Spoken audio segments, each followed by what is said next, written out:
I took social accountability, you can say. No, I told my friends that I'll WhatsApp you whenever I finish my study, and they held me accountable. And if I don't message, there was a reward for not missing that streak, basically. That reward. So I used social accountability. Yeah, exactly. The day I subscribed to GMAT, top percent, I structured my life all around it. Nice. So my gym timings, food timings, sleep timings, everything was structured. In fact, my work timings, friends, so everyone I aligned on GMAT journey basically. But I was very consistent in Quant. Like 90 was, in fact, in 45 minutes of Quant, I used to have 5 minutes left after answering all the questions. I used to just casually recheck all the things. So Quant was very strong area, but I don't know what happened on the exam day. It was very much surprise. Thank you so much for joining me today. Yep. Akash, very quickly, I have a couple of, obviously, first thing is congratulations on a 695 GMAT score. It's a 98th percentile. Thank you. Fantastic. So a quick overview of the score and the regular score. So Quant, you've got a 95th percentile, a verbal 84 percentile, and data inside 96 percentile. And you've got this very recently. So how do you feel about this score, Akash? I mean, this was the first GMAT attempt. So comparing to that, I'm very happy with 695. But I tell you, there were many surprises on the day of the exam. Okay. Quant, you see here, I think I got 88, right? In last 4 mocks I gave before my GMAT, I scored 90 out of 90. So Quant was my strength. Right. In fact, I was that kind of person. I used to take less than a minute to solve Quant questions. But on the day of exam, I don't know, I felt questions lengthy. I took more time on the questions. So that led to a little bit reduction of the score. Otherwise, I'm very happy with how I performed in DI and verbal. Right. We'll Yep. obviously talk about Yep, what yep. did it take, why did it take so long when we progressed GMAT Yeah. journey to the exam day. But Right. give me a little brief about yourself, about introducing yourself as to what you were doing, Uh-huh. and also describe your overall GMAT preparation. What were your initial thoughts when you actually decided to take this test? Got it. So I am a working professional. I work in, as you see on my LinkedIn, I work in American Express. I did my engineering from IIT Madras. So my Quant was strong from beginning itself. So Quant was never a problem for me. And so my weakness were lying in on English, like CR, RC, and on CR and RC were basically the weaknesses part. So when I started my preparation, I knew this is where I need to focus on. Quant, I don't need to put much efforts there. That's how I started. And if you ask me what motivated me to take an exam, I felt I got 695 on the mocks that I gave. So I felt, let me give a try. If I'm lucky on the day of exam, I might cross 700. But I was getting 695, 685 on the mocks that I was giving. So I was pretty confident that I'll score in that range only. Yeah. So in fact, I was asking questions even before you started your GMAT. What really motivated, like, what was your source of motivation to kind of get started even with this test? What was the idea? Were you looking at an MBA? What Right. inspired you to take this journey is what I Okay. Yeah. Got like, it. Right. flashback. So honestly, MBA is my plan. But earlier it was from India, but now I have decided to take it from abroad. Right. And I reached out to my friends, asked them how does the journey look like, and they told me GMAT is first step, and they recommended me top 1% club, that you don't need to do anything, they will take care of you, just subscribe to them and get started. Right. And I felt, okay, that's I have a step to crack and I know the solution for it. So I immediately joined top 1% with that. I mean, And just a minute to just ask this question further. That is that a natural gradient for every, like you said, you're from IIT Madras and you said MBA was the plan. Like, Right. why was that the plan? Like, did you see yourself, because it's a switch, right, from engineering to now getting into the management. So how did you tell yourself that you needed that kind of a switch and you wanted to see yourself be an MBA? Do you recall that thought? Got it. Did you see somebody get inspired, and then how was that journey taken? Yeah. So you are basically asking why MBA question. Which is a question you have to answer in your college Exactly. application as Yes. well. Yeah. That's what. So yeah, even though I'm from IIT background, my current work is really managerial work. I work in strategy department at Amex. So It involves dealing with stakeholders, defining project timelines, and etc. So it was a management role, and that definitely motivated me that I should be having a management degree, and MBA will help me climb the leadership levels as well. So these were the two things that motivated me to get into MBA. All right. Yeah. Okay. So going a little Mm. further with the GMAT preparation. So what study material and resources Mhm. did you find most helpful in your preparation, and how did you structure your entire schedule, which, up till the Mhm. GMAT exam test day? So any specific technique, to study and to stay motivated to study also? Interesting. So uh, I'll break it in three parts. First one is structure for preparation and all those things, right? I believe top 1% took care of it. I did not have to think on what should I study today. I knew the content was already there. All I had to do is solve it, grasp that content, internalize it in my memory. Just feel that content basically. So the structure part was pretty much taken care over there. That's why top really helped me. The motivation part, if you talk about, I took social accountability, you can say. No, I told my friends that I'll WhatsApp you whenever I finish my study, and they held me accountable. And if I don't message, there was a reward for not missing that streak, basically. That reward. So I used social accountability. Yeah, exactly. So that reward was there. So it worked both ways. They were also happy to see that I'm studying, and I'm also happy to see that I'm maintaining my streak and going regular with my studies. Look at that. I mean, That it's Yeah, just amazing to have that set of people around you who motivates you to do better in life, or to at least reach out to the goal that you. This is one of the things that a lot of people kind of lack, because everyone is a working professional and every job is very demanding, if not in 9 hours, 12, 13 hours. But then that right. accountability that you said really hit the spot. Yeah. That's very much necessary. And I think you'd No, thank. so exactly the day I subscribed to GMAT top percent, I structured my life all around it. Oh, So nice. my gym timings, food timings, sleep timings, everything was structured. In fact, my work timings, friends, so everyone I aligned on GMAT journey basically. So friends, as I said, they helped me to keep me accountable for the daily things. Then I also adjusted my gym timings and everything. So as you can see, there was no it wasn't like GMAT and then there is separate. Everything was synced. Right. Yeah. So it This is happened that way. extremely important, I feel, Akash, is because one of the things you said, that Sandeep gives you everything to study, you have everything to study. Yeah. That's one thing. But you have to also study and, really be at it, because then you're the one writing the test. And that's Exactly. one of the things that anyone who's listening to this is exceptionally very well. I mean, you've It is. featured everything around the GMAT, because it's a 2-3 months of effort, and it'll yield you, It for is. someone Exactly. says that, I want to climb the ladder up, my professional ladder, and then also do very well in GMAT, you need to prioritize. Right. And It it's definitely. So great. that's exactly. Prioritize with the goal. Align everything according to the goal. That's a basic framework I followed. Yeah. Right. So you said that quant has always been your strength, Yes. and verbal is where you actually Yep. had a bit of a struggle, especially the RC and CR section, of course. So how did you manage to overcome this challenge? And one of the things that I have to ask again, because then you said quant was easier. Did you skip any bit? If you look back, what would you have done differently when it comes to the quant preparation? So give me a Quant. list of both, and even DIO, of course. Right.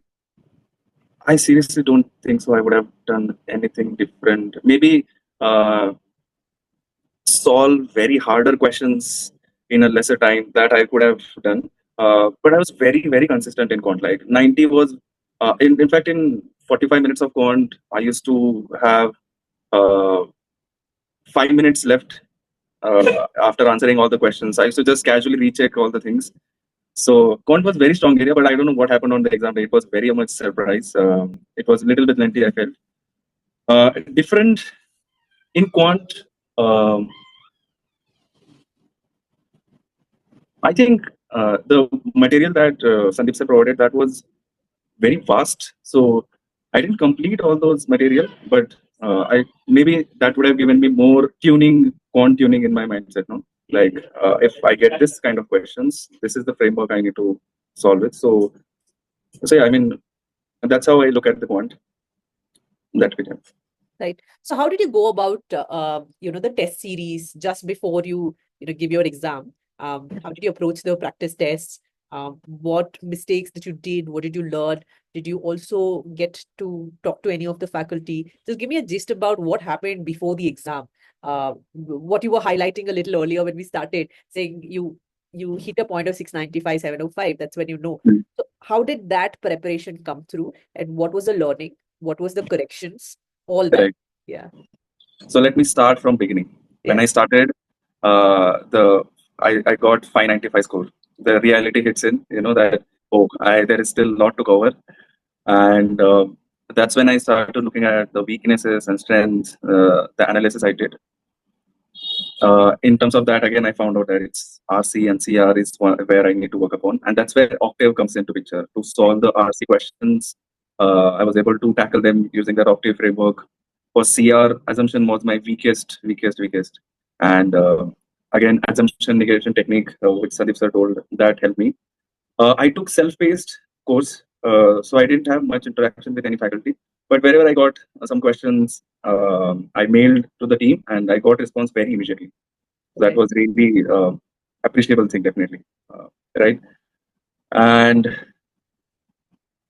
yeah, I mean, the material itself helped me a lot, uh, and it made me stick to it. Like, there was nothing. In fact, let me tell you, whatever techniques Sandeep sir was telling, I was implementing them in my professional life as well. Oh, nice. Yeah. So any conversation I'm having with my manager, my partners, I used to look at it in a way that, what is the main point he's telling me? What is the assumption he's like the person he or she is having when the statement is made? What is a weakening statement for that? What is strengthening? So just tuned to think in way that every conversation I used to look at it as a CR questions. I don't know, it just happened to me. And I felt it's useful as well, because when you're having conversation, it goes for a little longer. When you're having longer meetings, but you need to drill it down to a main point. What is the assumption that the team has made, etc., etc. So again, as I said, everything was synced. I didn't feel GMAT is different and rest of things are different. Everything was synced, and this approach, right, that I was looking my professional meetings in a way to just as CR, CR questions as well. That helped me a lot. That in fact that accelerated my learnings, because now every conversation I'm having with my friends as well, or anyone, I'm just looking at it in that way only. So it really helped me to accelerate my CR learnings, basically. What a beautiful analogy, I would say. Especially for those people who are like, I've exhausted my question sets. Can you give me more here? Yep. You have a real example. Exactly. You just derive, you learn the exact, techniques that sir teaches you. Then you have everything around you is a real time example for you to solve. Yep. Amazing. This Very is true. the first That's time I've ever heard. But fantastic, fantastic. exactly. Yeah. You have to add some more to your DI and even Quant. You can just touch base on DI also, your DI preparation. DI, yeah. The DI part, the data sufficiency was also an interesting one. You are given a situation, you have to see whether this information is sufficient to answer the question or not. Again, kind of my tuning happened in a way that in my professional meetings as well, I used to think, will this information help me to solve this problem? Ah, Is this sufficient for me to solve this problem? So right. again, again that tuning happened. So I feel GMAT is basically preparing you to be a good professional, right? So again, exactly. So DI helped me over there. Data sufficiency, that I was able to tackle those questions. In DI, the major problem I was facing was multi-source reasoning, MSR, right? Because there was huge chunk of data, you have to link it and answer the questions. And in specifically in MSR, those MSR which were passage heavy, those were toughest. So again, I started reading more articles and news pieces, etc. That helped me to tackle those. Even if there is a long information available, I'm able to connect the dots and get the gist out of it, of that passage. So Right. that's how I tackled it. And Quant, I was just Yeah, yeah, yeah. in Quant, I was just practicing. Although I was strong at it, but I'm ensured I'm touching Quant daily.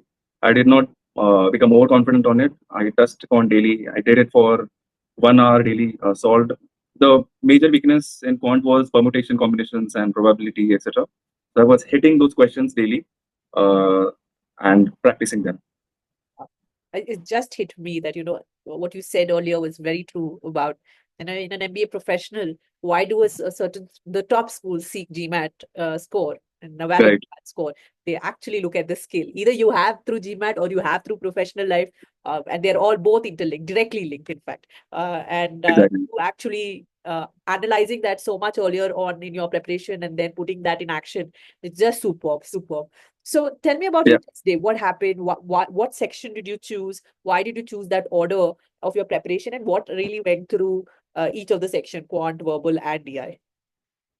Right. So my order of attempt in the mock was DI, verbal, and quant. The 10-minute break that we get, I used to take it after verbal, Yeah. and then I used to hit GMAT section, quant section. Now, why was that? Basically because I realized if I take verbal first, reading immediately and grasping that information was a little tough for me. So I decided, let me start with DI, which is a mix of quant and passages. So I started with DI. I used to start with DI, solve the questions, get that confidence that hey, you can do it. You are in flow. Build the momentum basically. Then with that momentum, I used to hit the verbal. That I'm getting the feel of it. I'm in the exam mood and etc. So that I used to hit verbal with that thought, and then I used to take break and quant. So I used to basically do breathing exercise within that 10 minutes so that I'm calm down. Because for quant, the only thing I was missing was basically I was doing constantly silly mistakes, Okay. and silly mistakes happen because I'm not focused on the question. Either my mind is diverted or I'm miscalculating or etc. So I have to calm myself down so that I'm hitting the questions right and I'm focused during quant session. Because there is nothing new for me in quant, but only thing lagging is silly mistakes basically.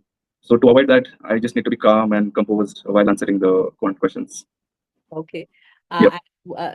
Again, let me tell you, it's not very often that I hear someone doing DI first, verbal or quant, when quant was your strength. Yeah.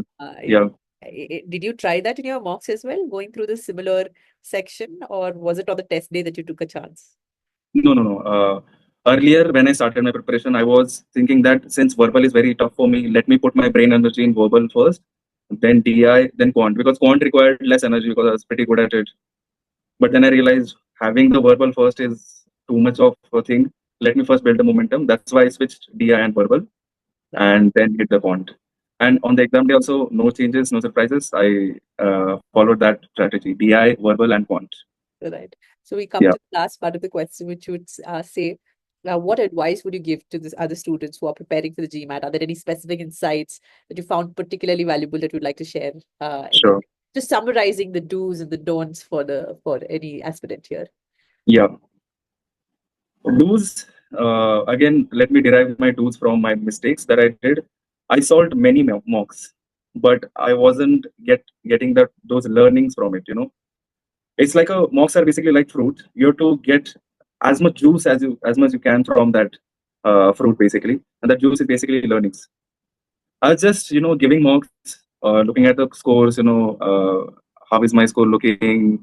Where did I make mistake? But I wasn't distilling it and get those core learnings. So of course, those are basically ensure that you are getting maximum learnings from mocks. Whatever question you solve, just ensure that learnings are maximized. Right. That is one. And second, the most important, I would say, don't think GMAT is different than your rest of the life. Think everything.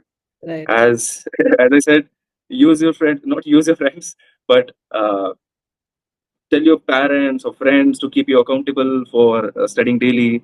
Don't keep it lonely journey that I'm studying, waking up in the morning, and it feels lonely during the journey, right? Because uh, ultimately you have social life that you have to sacrifice, but you can utilize your social life in a way that they will help you on keeping on track. And third one, as I said, there is no shortage of questions. Any interaction you're having, think of it as a CR passage or CR question. What is the main point the person is trying to tell you? What is the assumption behind it? So those were different things that I did, I felt. that helped me to be in that GMAT mode all the time. Like at least GMAT is my first target, and I have to crack it in 2 months. Like yeah, if it is your target is in 2 months, then this aligning everything, making it sync is important. If it is 6 months, maybe different approach would help. But yeah, these were key things which really hit me that which really helped me to accelerate my score within a short time, as well as keep me on track for GMAT. Right. And so, what is the next plan for you, Akash? Where do you see yourself applying to, and when do you look at applying? Natasha, let me tell you, I'm not happy with my score. I'll be attempting GMAT Okay. next month. I hope I get good score over there. 100%. I have full faith that you will. That Yeah, and just today, consider this as a great sign. We received a message from one of the students who got a 695 to a 765. Okay. So it's interesting. similar IIT tag, but K. Yeah, So, consider this sure. a good sign that that's the path that you will take.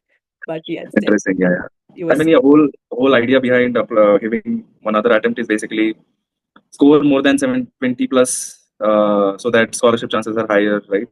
So that's the idea over there. But yeah, I'll be applying for. I'm looking for US and Europe courses, management courses. The duration I'm looking for is 1 year courses, but let's see what universities have to offer on me.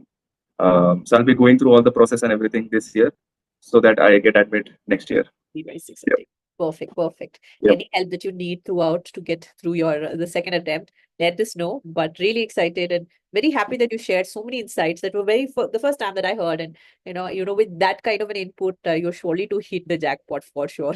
You'll do extremely well, both professionally and in your GMAT, in Yeah. any study for that matter. The bit of tehrav lake, stay and analyze, and then you take action. It's just what good Exactly. price of any MBA aspirant, or in let's say a byproduct of an MBA school would be, right? So you're already there Definitely. or making it. Definitely. Yes, So that is true. for That. the making. So all the best. Thank you so much for joining me this morning. You have a lovely, lovely day ahead. Bye bye. Yep. Thanks, Natasha. Have a good day. Good day. Bye bye. Bye.